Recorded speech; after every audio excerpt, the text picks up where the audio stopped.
El siguiente segmento tiene contenido o opinión.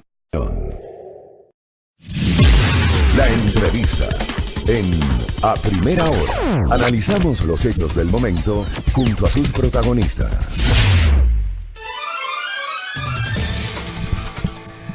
Muy bien, 7:02 en la mañana. Gracias por la sintonía, gracias por los mensajes, gracias por continuar con nosotros. Sus mensajes enriquecen este espacio de noticias. Vamos a comenzar con las entrevistas relacionadas con los temas de la coyuntura. Recibimos en nuestra mesa de trabajo al doctor Efraín Guerrero, decano de Derecho de la Facultad de Jurisprudencia de la Pontificia Universidad Católica del Ecuador. Bienvenido, qué gusto. Muchísimas gracias por traerme para acá. Bueno, empecemos por lo coyuntural, lo que ocurrió esta semana. ¿Cómo ve Efraín Guerrero, a grosso modo, estas reformas que han sido incorporadas por la Asamblea Nacional al Código Orgánico Integral Penal? ¿Y cómo ve aquellas que no fueron incorporadas? Esa pregunta es capciosa. Vamos a ver. Yo creo que hay que tener en cuenta una serie de cosas. La primera, ¿cuál es el objetivo de las reformas y cuál es el objetivo de la ley penal? Nuestra Constitución plantea primero un principio de mínima intervención penal, en otras palabras, que el sistema penal siempre va a ser el último recurso del Estado después de haber agotado toda posibilidad racional. En segundo tema, es que el proceso penal y sus características van a estar signados siempre por una limitación del poder punitivo del Estado a través de la protección signada en los derechos fundamentales. En tal razón, la serie de reformas que se han hecho buscan, por ejemplo, establecer una serie de nuevas formas de regular situaciones complejas en la sociedad, como por ejemplo el tema del consumo de cannabis de tipo medicinal, para consumo medicinal. Creo que eso es un tema de avanzada, ¿verdad? Yo creo que es un tema interesante porque lo establece para una característica que ya en otras legislaciones lo han puesto, que es el uso medicinal. Que es el uso medicinal. Y yo creo que hay que tener claro de que, a pesar de que yo tengo una posición negativa respecto al tema sustancias sujetas a fiscalización, yo creo que hay que tener claro de que la guerra contra las drogas no se gana mediante sistemas penales absolutamente punitivos. Eso hay que tenerlo claro. Ninguna legislación lo ha logrado. ¿Hay que flexibilizar? Hay que regular. Okay. Hay que regular, que son dos cosas distintas. ¿Qué es lo que ha decidido la Asamblea? Establecer la limitante, un nuevo mecanismo para regular el consumo, que es el de tipo medicinal. En otras palabras, utilizar el cannabis sativum como un mecanismo para poder aliviar el dolor y aliviar ciertos problemas relacionados con enfermedades graves, el dolor neuropático, incomodidades del dolor oncológico, etcétera, etcétera. Ya en otras legislaciones lo han aceptado. Ahora, Uruguay y Colombia, las más cercanas, ¿no? Claro, México tiene 3 jurisprudencias constantes de la Corte Nacional de Justicia del uso, ojo, recreativo. Ahora el uso que tenemos en el momento aceptado es el medicinal. Y hay que tener en cuenta que de acuerdo al artículo 364 de la Constitución, las adicciones son un problema de salud pública. No son un delito. Ahora creo que también es bueno porque la norma la referencia a la tabla del CONCEP, que era necesaria, a pesar de que algunos asambleístas plantean la idea de que la tabla es un mecanismo para solapar el consumo. Para solapar el consumo. Y el microtráfico. Exactamente. Creo que hay que tener en cuenta otros factores. Toda civilización ha tenido en algún momento una sustancia enervante y creo que ahora se tiene que establecer una política muchísimo más inteligente, que esté aparejada también a la prevención, que esté aparejada también al combate a las mafias del crimen organizado que utilizan el tráfico de estupefacientes como un mecanismo de obtener dinero. Por otro lado, hay que ver cómo se construye la reglamentación posterior. En otras palabras, cómo el Ministerio de Salud autorizará a los consumidores con enfermedades graves, y por otro lado, cómo el Ministerio de Agricultura, que me imagino que debería ser el encargado del tema de la siembra. El tema de la siembra, porque esa siembra tiene que ser profundamente controlada, de la misma manera que sucede en otras legislaciones. Va a ser un tema complejo. No hay una salida fácil. Esto es una cosa que en política pública lo llaman a veces wicked problems, problemas malditos, que nunca van a tener una solución que todo el mundo esté contento. Siempre va a haber un espacio donde tengamos problemas en la gestión. Ahora, a mí lo que me llama la atención, doctor, es cómo dar paso a la siembra, por ejemplo, en el caso del cannabis y la utilización medicinal, y esta misma asamblea que se muestra tan progresista en eso, se queda en lo del aborto. A ver, ¿Cómo empatamos esos dos temas que eran muy delicados? Yo creo que ninguna asamblea va a poder solucionar un tema tan doloroso como el tema de que hemos vivido esta semana con una salida racional. Hay que hacer un equilibrio entre las necesidades que tienen las mujeres y que un grupo de mujeres ecuatorianas lo ha planteado de manera muy alta y muy fuerte, con las visiones éticas y las visiones morales que tienen los asambleístas. Se supone que los asambleístas tienen que ser representantes de sus votantes, y eso implica que ellos tienen que ser representantes también de sus propias conciencias. ¿Por encima de sus convicciones personales? No, y de sus convicciones éticas. Hay que hacer un equilibrio. Exacto, claro. Yo nunca es que es imposible separarse de lo uno del otro, ¿no? No, y uno elige también a su asambleísta en función de lo que él ve, de lo que él muestra respecto al mundo. Uno no elige, todo votante es un votante racional y él va a tomar decisiones para votar en función de esto. Lo importante, y yo creo que lo que es necesario es subir la altura del debate legislativo. Esta semana hemos visto un debate basado en emociones, un debate basado en sensaciones, en convicciones y no en hechos. Y hay varios asambleístas de los dos lados, porque este debate está hiperpolarizado, que han utilizado un lenguaje desde las sensaciones, desde las emociones, desde palabras demasiado amplias como la vida, la empatía. Y en algunos casos incluso mintiendo, desinformando, de lado y lado. Y eso es un tema importante. Yo creo que aquí estamos llegando a un debate hiperpolarizado y eso hace daño al país. Veamos ejemplos, veamos cómo sociedades enteras se partieron por ese asunto. Ejemplo, Argentina. Argentina es una ciudad que se polarizó, inclusive los partidos políticos se han sentado ya en bancas distintas. Y yo creo que el debate azul y verde no tiene sentido. El único debate que deberíamos tener es el amarillo, azul y rojo. Yo les digo así desde el corazón. Tenemos que empezar a construir un debate desde país. Pero y en casos y en temas como el del aborto, ¿cómo se construye una visión de país? Cuando tenemos precisamente esas visiones tan alejadas, tan distantes una de la otra. Creo que la primera es escucharnos.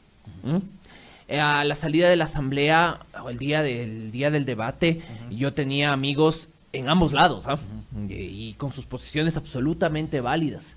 El problema de ambos es que sabían que del otro lado tenían amigos y no se escuchaban. Creo que es el momento de empezar a sentar, a generar diálogos, a generar concordia ciudadana, gestión de la ciudadanía. Y lo único que podemos hacer es abrir el espacio y escuchar. O sea, todos tenemos a nuestro progre y tenemos a nuestro provida en casa. Todos tenemos un progre. Yo en mi propia casa tengo debates muy intensos sobre ese tema. Claro. Tenemos a nuestro progre, a nuestro provida en casa. Y creo que tendríamos que empezar a sentarnos y abrirnos y escucharnos. Y decir, ok, ¿qué es lo que sentimos sobre estos temas? Hablaba con un buen amigo esta semana y él me decía, él es un fuerte provida y él me decía, pero ahora después de la conversación que tengo con mi hija adolescente, el asunto ahora tiene sus aristas que yo no había pensado. Pero eso ahí se empieza, en el diálogo.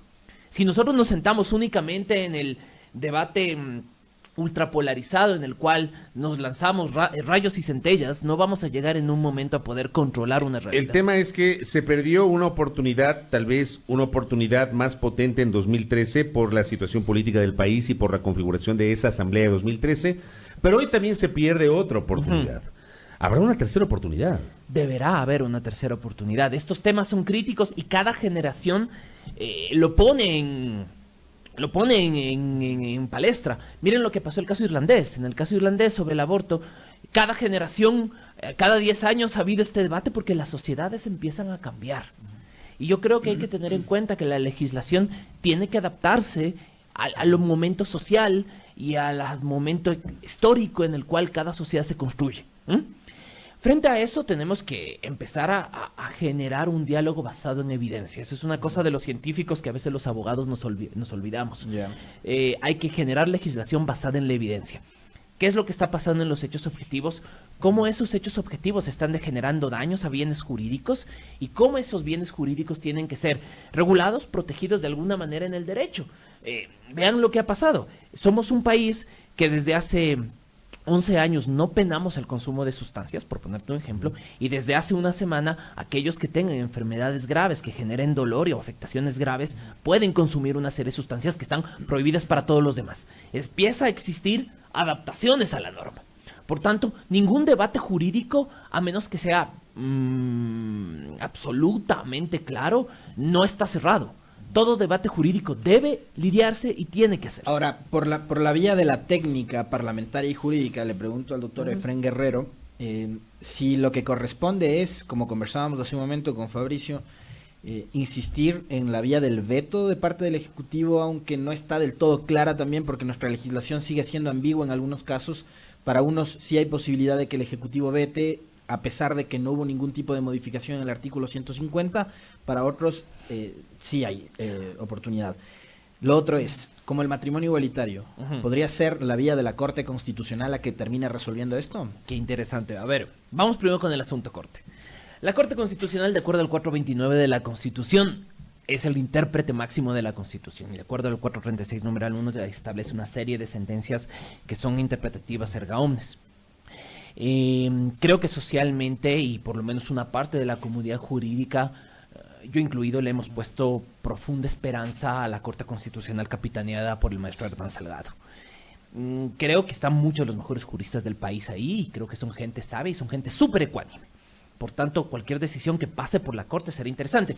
Hay colegas que plantean que sobre ciertos elementos de la decisión de la Asamblea podríamos hacer un ejemplo de inconstitucionalidad de norma, porque la no discusión de la norma implicaría afectación de ciertos tratados internacionales válidamente celebrados por el Ecuador y que por tanto tienen que ser interpretados a nivel constitucional por el concepto de bloque de constitucionalidad existente en el 424, en el segundo inciso de la Constitución. Ahora, que pase por la Corte podría ser interesante, pero obviamente otra vez ahí viene un tema de hasta qué punto podemos judicializar la política.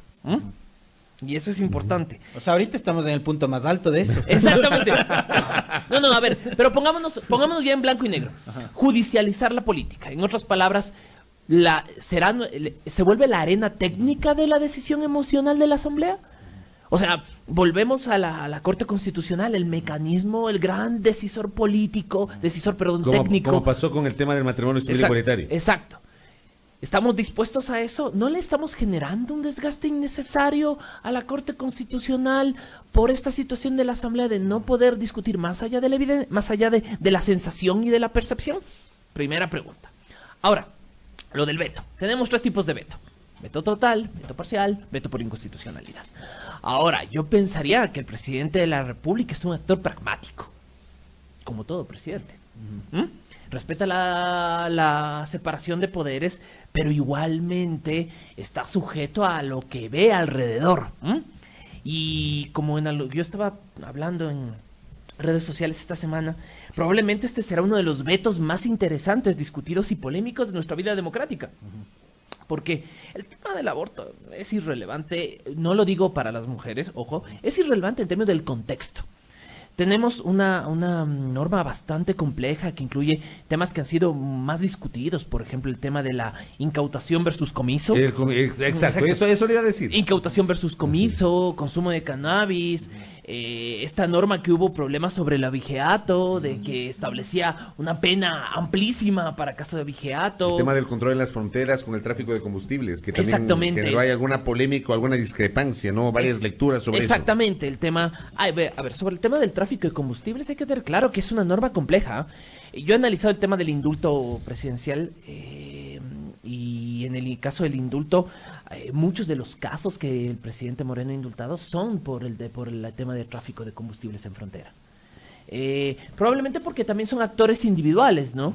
Entonces hay que tener en cuenta que son dinámicas penales complejas, ¿no? Yo no quisiera llegar a un punto de calificar de buena o mala las acciones de la Asamblea, sino de, como abogado, pensar en un nivel técnico. Creo que en este momento el presidente de la República tiene una responsabilidad de pensar jurídicamente, en otras palabras, su veto tiene que ser constitucionalmente perfecto o casi perfecto, y por otro lado, tiene que controlar el flujo de información que le va a llegar, porque en este momento también los actores políticos que también presionaron por todas las normas de la Asamblea, no nos queremos con las más espectaculares. Claro, porque nosotros mediatizadas. Claro, nosotros vivimos en este mundo hipermediatizado y nos olvidamos que fue una reforma amplísima. En el caso de lo que ha sucedido a tema penal. Nuestros colegas penalistas pueden dar más directrices respecto a cómo esto puede afectar la dinámica técnica de los procesos penales, pero por ejemplo, yo tengo la siguiente duda sobre el tema del veto. Por ejemplo, si yo fuera el presidente, a mí me preocupa el tema de las fotos en flagrancia, el tema de mostrar las imágenes en flagrancia. ¿Por qué? ¿Por qué? Yo voy a poner este ejemplo que hablaba con mis colegas esta semana. ¿Qué pasa si un niño, un adolescente, es capturado en delito flagrante y se muestra su imagen? El Código Orgánico de la Niñez y Adolescencia dice clarísimo que los adolescentes... Son inimputables. No. ¿Ya no dice eso? No, espera. A ver. Que los adolescentes, la imagen de los adolescentes no puede ser mostrada en medios de comunicación en caso de un delito. De acuerdo. El Código Orgánico Integral Penal dice algo versus lo que dice el Código Orgánico de la Niñez. Por ser ley especial debería aplicarse el Código de la Niñez. La reacción social te va a decir, ¿y cómo así? El interés superior del niño, ¿de acuerdo? Y que es una institución jurídica clarísima. Entonces, claro, tienes, además de todo, una fuerte reacción social de hacer maximización penal. Todo debe ser, todo tiene que ser penado, todo tiene que ser castigado. La respuesta ¿es justo para una sociedad una penalización máxima de todo lo que pueda pasar? Eso es la pregunta que hay que hacerse. Pero es hacia donde nos estás llevando este escenario de polarización, doctor. O sea, usted en ese texto que citábamos al inicio de nuestro noticiero, en su blog, hablaba de que este escenario de polarización lo que va a promover es precisamente eso, ¿no? Discursos populistas como este. O sea, mostrando la cara del delincuente ya solucionamos los problemas de seguridad. Claro. Entonces van a empezar a vendernos propuestas, ideas y ese denominado también populismo penal. Y populismos hay de izquierda y de derecha. Estamos viendo tal cual, ¿no? El peligro de cualquier democracia son los populistas, para mí. Mi versión de la realidad. ¿Por qué? Porque pensar que la solución mágica a la sociedad es respuestas desde el realismo mágico, ¿no? Lo que planteabas de que de poner la foto de un delincuente resuelve los problemas de seguridad. No. Resolver el problema de seguridad incluye fiscales con capacidades para investigar y que puedan cumplir los tiempos de sus instrucciones fiscales con recursos y sin miedo a presiones, jueces de juzgados de garantías penales capaces de poder controlar el debido proceso de manera completa, tribunales penales con el tiempo suficiente y los elementos de convicción suficientes para poder generar sentencias claras, cortes superiores, cortes nacionales, un verdadero sistema sistemas de rehabilitación social, ¿ya? Porque ¿qué hacemos? A mí me causa problemas lo siguiente. Maximizamos el sistema penal, castigamos todo. Y plantea una hipótesis falsa. Le dices, señor, usted cometió un delito. Lo vamos a rehabilitar metiéndolo en un sitio lleno de personas muy, muy peligrosas, en condiciones de vida absolutamente horribles, y usted se va a rehabilitar. Tranquilo, vaya para adelante. Es una hipótesis falsa. Tenemos, si no me equivoco, estamos en un momento de saturación del sistema carcelario de 40%. En ese escenario, ¿vamos a tener realmente una rehabilitación independientemente de lo que pasa? Está súper claro. Yo creo que no. Y la solución es, construyamos cárceles más grandes. Vean, El tema es el sistema. Estados Unidos tiene la población carcelaria más grande del mundo. Y tiene tiene desde cárceles que se igualan en pobreza a las nuestras, como cárceles de ultra máxima seguridad, como la AMX de Colorado, que es la cárcel más segura del mundo. No está el Chapo.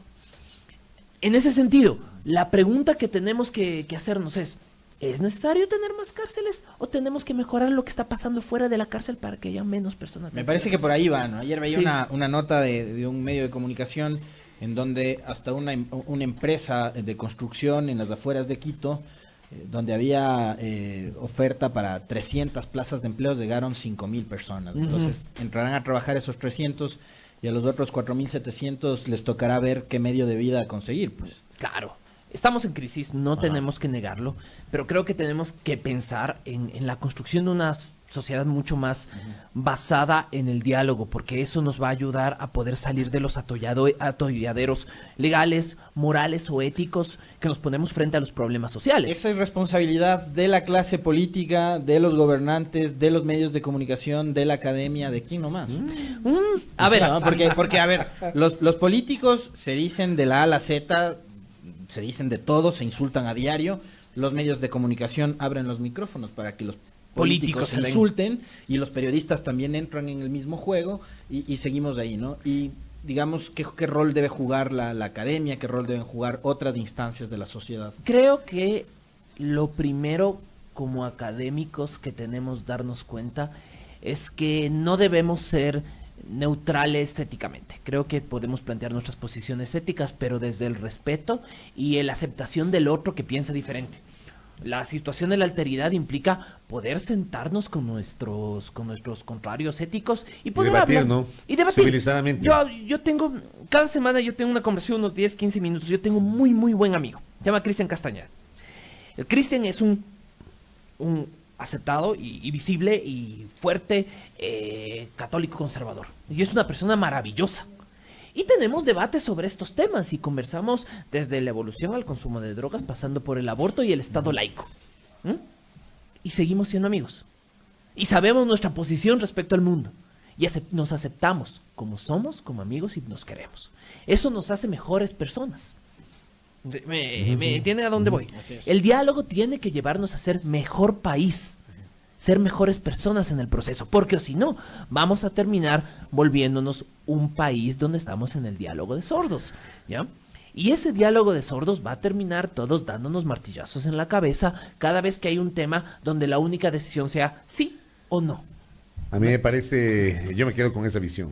Este país se ha convertido en un país de diálogo de sordos y eso se nota en la opinión pública, se nota en las redes, se nota en los medios, se nota entre los políticos en el debate político. Y solo es una cosa, y tenemos este tema de, eres un tibio. Y además, Claro. y el miedo al equilibrio, Claro, pues es terrible. es que hay que tomar partido. Uno no puede ser, digamos, equilibrado, porque si eres equilibrado, eres tibio. O sea, Claro, así. y te botan el versículo bíblico de a los tibios los escupirá Dios. Aguanten, por favor. Le vamos a comprometer a Efraín Guerrero para que nos siga visitando para tener estas charlas muy interesantes. Doctor, gracias por Muy el tiempo. amable. No, gracias a ustedes. Gracias. Efraín Guerrero, por cierto, ¿por qué se llama en el Twitter @aura neurótica? Muy simple, porque tenía 17, cuando abrí un blog hace un montón de tiempos, era un adolescente con acné que estaba rebelado contra el mundo, se me ocurrió lo primero y ya quedó de marca. Fin del problema, personalidad web. La gente se pone así esotérico y todo. No, era un adolescente. Oye, la próxima vez te comprometemos para que nos visites para hablar sobre fabricación de cerveza artesanal. No, por supuesto, por supuesto. Es maestro cervecero. Mira tú, el y doctor decano de Efraín jurisprudencia. Gracias, Efraín Guerrero, por la gentileza, Sí, decano de la amable. Facultad de Jurisprudencia de la Pontificia Universidad Católica del Ecuador, 7:24.